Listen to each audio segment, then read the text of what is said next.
Udah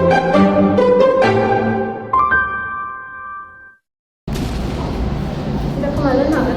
1, 2, 3. Halo teman-teman semua. Oke, jadi video ini aku buat itu untuk memenuhi mata kuliah etika dan pengembangan kepribadian. Jadi langsung aja kita lanjut ke videonya. Langsung ke inti dari video ini. Ya, jadi seperti kata pepatah gitu ya. Jujur pasti udah banyak banget nih yang bosan gitu dengar pepatahnya ini ya gitu. Tak kenal maka tak sayang. Jadi kenalin, aku Semar, dan aku di sini nggak sendiri ya. Aku udah bersama dengan narasumber yang cantik dan juga berbakat nih teman-teman semua. Oke, boleh deh aku dikenalin dirinya terlebih dahulu. Oke, halo semuanya. Perkenalkan, nama lengkap aku Putu Puspa Satya Dewi, akrab disapa Puspa. Sebenarnya kita ini temen ya. Iya. Dari SMP sampai SMA sekarang ketemu lagi. Iya. Kita mungkin bakal ngobrol-ngobrol selanjutnya. Iya. Oke, boleh lanjutin. Oke, jadi pertama-tama aku mau ngucapin terima kasih banget sama Puspa. Terima kasih karena sudah mau meluangkan waktunya di saat di tengah-tengah kesibukannya gitu kan, tapi udah mau meluangkan waktunya untuk aku wawancara. Haru gitu. Seneng banget bisa bantu, udah lama apalagi nggak ketemu kan. Iya, iya bener banget. Kita Dan tuh pengen main ke Poltek. gimana? Polteknya? Rapi banget, apa ya, tata kelolanya bagus. Ya, Sumpah. sementara. Insecure. Iya. Oke, jadi lanjut aja. Aduh, apa jadi deg-degan gitu? Gak apa-apa, karena pas. Oke, jadi aku mau nanya-nanya nih sama kamu Puspa. Boleh dong. Kita sharing-sharing gitu sama teman-teman semua. Oke, jadi ada satu pertanyaan yang benar-benar aku penasaran banget. Oke, apa tuh? Kira-kira kamu seorang Puspa ini, Aduh. seorang itu pernah insecure atau enggak sih? Insecure ya. Kalau insecure, kalau misalnya kita definisiin, kan insecure itu berarti rasa tidak aman terhadap diri sendiri. Sebenarnya pasti pernah nggak sih? Tapi tergantung orang tuh, biasanya kayak ada yang insecure banget, dan tergantung gimana orang itu menanggapi insecure itu. Aku pasti pernah lah, gila, pernah banget. Kira-kira bagian apa tuh? Pernah banget. Kalau misalnya Sumar tahu kan aku sempat ikut beberapa kompetisi, kalau lihat lawan itu pasti kan kayak dia lebih bagus di segi ini, walaupun sebenarnya kita punya kelebihan, tapi kadang kita ngeliat aja nggak sih kurang-kurangnya kita. Gampang banget kita menggali kekurangan kita sendiri. Tapi sebenarnya insecure itu bisa jadi hal yang baik juga sebenarnya kalau kita jadiin itu tuh motivasi untuk jadi lebih baik gitu. Aku tahu nih kurang sih aku insecure gitu, tapi aku pengen berubah, kan bagus gitu. Iya, benar. Nggak selalu buruk lah insecure itu sebenarnya. Jadi jawabannya pernah. Dari jawabannya pernah. Tapi tetap aja kalau insecure itu tetap bisa dijadiin motivasi ya. Iya, betul. Mendorong bisa menjadi lebih baik lagi kayak gitu.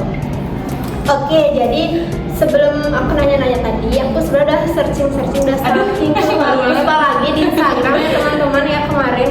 Jadi dari yang aku lihat di Instagram tuh banyak banget prestasi yang udah kamu raih, mulai dari waktu SMA itu pertama itu aku lihat di IG-nya Mang Din.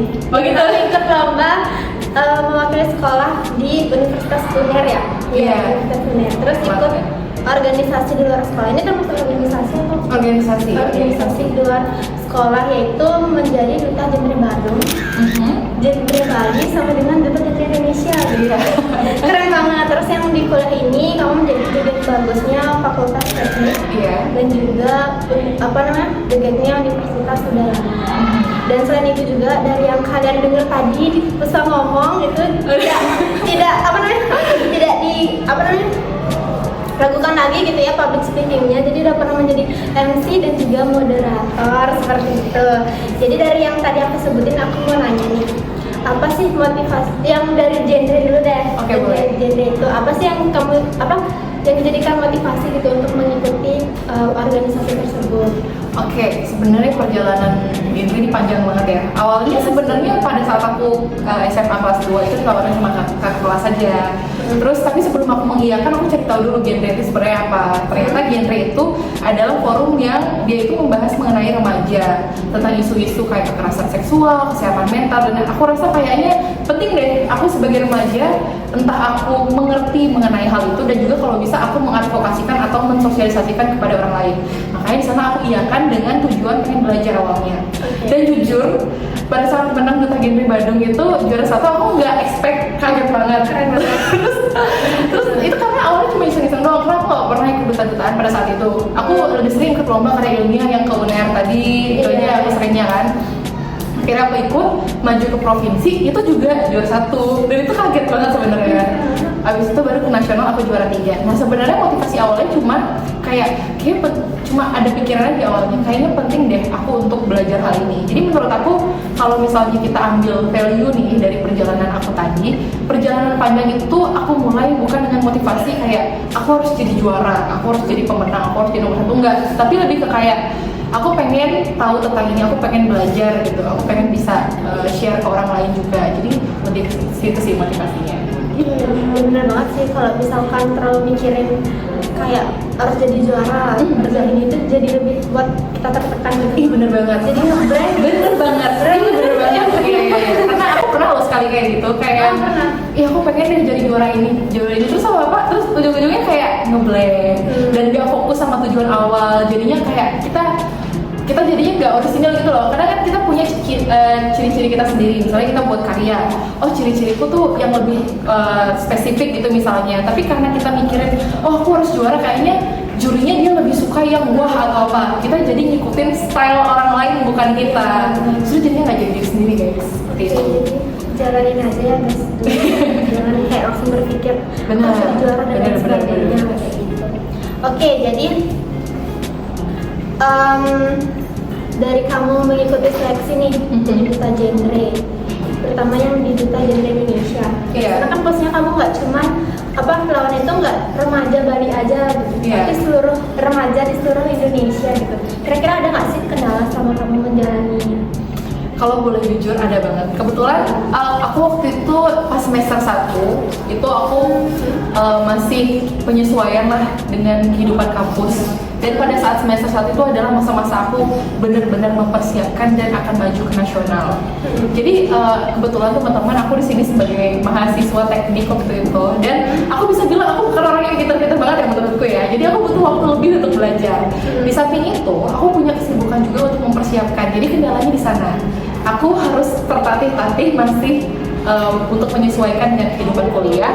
Di samping itu aku juga harus sosialisasi keliling Bali, ke Jembrana, ke Karangasem untuk program gitu, karena aku akan maju ke nasional. Dan juga waktu itu kendalanya pada saat karantina itu kira-kira 1 minggu aku di Semarang itu tuh barengan sama UAS. Jadi sempat ada terkendala sama dosen, gak dikasih susulan, tapi akhirnya dikasih karena tujuan lomba gitu. Karena itu juga sih kadang-kadang apa ya, karena ini lombanya bisa dibilang kurang linear juga ya sama jurusan aku, jadi sempat ada pro kontra sedikit di sana, tapi untungnya sudah sampai semester 3 sekarang aman ya. Ya seperti itu tantangannya kira-kira. Sama apa lagi ya kira-kira ya, di persiapan sih tantangannya. Kalau di persiapan. Benar. Oke, jadi benar-benar panjang banget ya perjalanannya. Lumayan. Benar banget. Oke, jadi aku mau langsung lanjut aja ya. Oke, boleh. Oke, jadi seperti yang kita tahu, berarti sekarang kamu lagi menjabat menjadi duta genre Indonesia 2023 sebenarnya udah lengser Udah sih. lengser. Betul. Itu berapa gini sih, apa namanya? Jabatnya berapa tahun? Iya, jabatannya berapa tahun? Sebenarnya kalau di genre, aduh kita promosi nih jadinya. Itu tuh ada istilah setahun menjabat selamanya menginspirasi. Jadi menjabatnya 1 tahun kok. Oh, 1 tahun aja. Betul, 1 tahun aja. Tapi kita walaupun kita sudah lengser atau apa, kita kayak ibaratnya tetap part of genre gitu lah. Oh, tetap di sana. Betul. Oke. Melekat lah dalam diri gitu value-value genre itu. Oke. Gitu. Jadi aku lanjut. Untuk sekarang ini kamu di masa kuliah itu lagi menjabat sebagai jurinya teknik sama Universitas Udayana. Iya. Nah, boleh tahu nggak sih kira-kira dari kamu menjalani organisasi nih, ada nggak sih kayak bentrokan gitu sama mata kuliah, atau kayak ngebuat kamu tuh kayak harus ninggalin dulu mungkin mata kuliah tapi ikut organisasi ini, atau bagaimana? Oke. Sebenarnya kalau misalnya organisasi yang sampai ngambil mata kuliah sih nggak ada.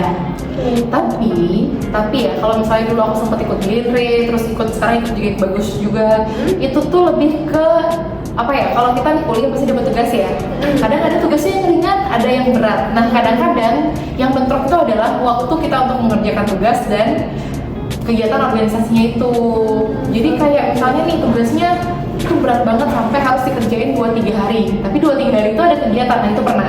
Itu pernah. Jadi pada saat itu aku pernah mengorbankan organisasinya, pernah juga mengorbankan tugasnya. Oh gitu. Ya. Jadi sebenarnya ini tantangan yang cukup sulit untuk dihadapi ya. Satu sisi kan organisasi itu juga menjadi tanggung jawab kita, karena ibaratnya kita sudah memutuskan untuk bergabung, kita sudah siap juga untuk bertanggung jawab. Tapi tanggung jawab akademik itu juga tanggung jawab kita sendiri. Jadi ada momen-momen dimana aku berusaha untuk mengatur. Jadi kadang aku prioritaskan organisasinya dulu, kemudian aku tinggalkan sebentar untuk tugas, atau tugasnya dulu aku prioritaskan baru nanti menyusul ke organisasi. Jadi sebenarnya bisa dibilang ini sulit ya. Jadi kalau misalnya sepengalaman aku lebih ke sekarang itu jangan deh terlalu mengambil kegiatan yang kita tuh tahu itu nggak bakal bisa kita handle kayak gitu. Jadi sekarang aku mulai untuk nggak egois lah, kayak mau ikut semuanya enggak, tapi kayak benar-benar memilah gitu yang mana sih yang bisa kita handle, yang mana sih yang benar-benar bisa ngasih manfaat kita kayak gitu. Bentrokan tuh pasti ada guys, kalian semua pasti pernah ngalamin. Kau pernah nggak? Bentrokan, kebetulan aku orangnya nolep gitu ya. Masa sih? Ketawa lagi. Tapi selama ini belum ada sih bentrok. Keren banget sih kalau kayak gitu. Sumpah, kadang-kadang jujur ya, kalau bentrokan itu aku sering ngerasa apa ya, kurang profesional gitu, kayak nggak bertanggung jawab. Jadi kayak capek sendiri gitu kan sih. Kayak tenaganya benar-benar terkuras. Jadi nggak selamanya guys, kalau kita tuh banyak organisasi, banyak kegiatan itu bagus. Yang bagus itu adalah kegiatannya nggak apa-apa dikit cukup, tapi semuanya dijalankan dengan maksimal dan dipertanggungjawabkan. Iya benar banget. Cuman bagus itu juga relasinya banyak banget ya. Gimana relasinya? Nah makanya kita harus bertanggung jawab supaya nanti relasi yang terbentuk juga percaya sama kita. Oh iya. Kalau misalnya kita ikut banyak tapi ternyata kita nggak bertanggung jawab nih. Nah, ya itu benar. Katanya nih. Ya. Jangan ya, nggak boleh kayak gitu. Oke, jadi untuk pertanyaan terakhir itu sebenarnya udah dijawab sih tadi sama Puspa. Jadi itu ini apa namanya? Dari pengalaman kamu nih, pernah nggak sih kamu merasa lebih memilih fokus untuk mengikuti organisasi tersebut dibandingkan kamu apa namanya aku ulang ya. Nggak apa-apa. Oh yang tadi. Deg-degan ya. Oke. Santai aja. Oke, jadi dari pengalaman kamu nih, pernah nggak sih merasa kayak lebih memilih fokus pada organisasi yang sedang kamu jalanin gitu, atau kamu tuh tipe yang tetap untuk melanjutkan kuliah meskipun ada tantangan dalam salah satu program organisasi yang lagi kamu jalani kayak gitu? Sebenarnya tadi udah dijawab sih, tapi Iya, aku mau nambahin boleh kan? Boleh banget. Sebenarnya kalau misalnya aku ada opsi-opsi kayak gitu ya, misalnya ada kegiatan organisasi, terus ada kuliah, atau ada tawaran saya MC atau moderator ada kuliah. Yang mana nih mau diprioritaskan? Yang mana mau diprioritasin? Jadi sebenarnya aku orangnya kayak lebih ke akademik. Karena apa bilangnya ya, aku nggak mau gitu loh sampai gara-gara kegiatan yang sampingan, bilangnya sampingan ya, yang utama tuh jadi nggak kehandle. Tapi ada kok momen-momen dimana kayak misalnya kuliahnya online, aku sambilin gitu, itu masih bisa. Jadi kayak gitu sih. Sama apa tadi pertanyaan itu aja ya? Iya udah itu aja. Jadi emang akademik itu utama ya guys, karena itu merupakan bekal kita di masa yang akan datang seperti itu. Oke, jadi itu aja sih yang mau aku tanya-tanya. Jadi gimana teman-teman? Apakah seru sharing season kali ini? Semoga seru ya. Langsung dapat testimoni. Bener banget. Jadi boleh deh dikasih kayak kata-kata gitu, kata-kata motivasi untuk orang-orang mungkin yang belum berani memulai seperti itu. Aku nggak tahu ya sebenarnya apakah aku sudah deserve untuk memotivasi atau belum, tapi mungkin aku mau kasih kata-kata berdasarkan dengan perjalanan aku yang nggak seberapa ini. Merendah banget.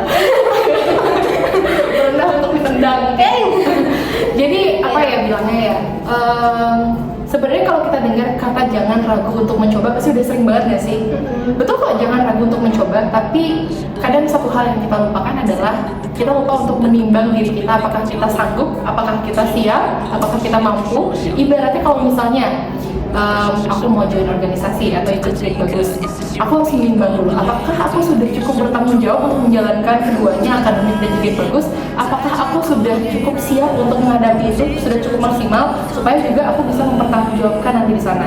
Jadi boleh kok jangan ragu untuk mencoba, tapi jangan lupa untuk menimbang tanggung jawab kalian, supaya nantinya relasi yang terbentuk itu adalah relasi yang baik juga dari hasil tanggung jawab kalian. Mungkin bagus sih. Teman-teman nih, keren banget. Oke, jadi itu aja sharing session kita kali ini. Semoga semoga teman-teman yang nonton itu suka sama series kita kali ini, terutama Pak Widya. Pak Widya sama Bapak suka ya sama series kita kali ini. Oke, jadi itu aja sih dari kita. Sekian dari kita. Terima Terima kasih semuanya. Bye bye.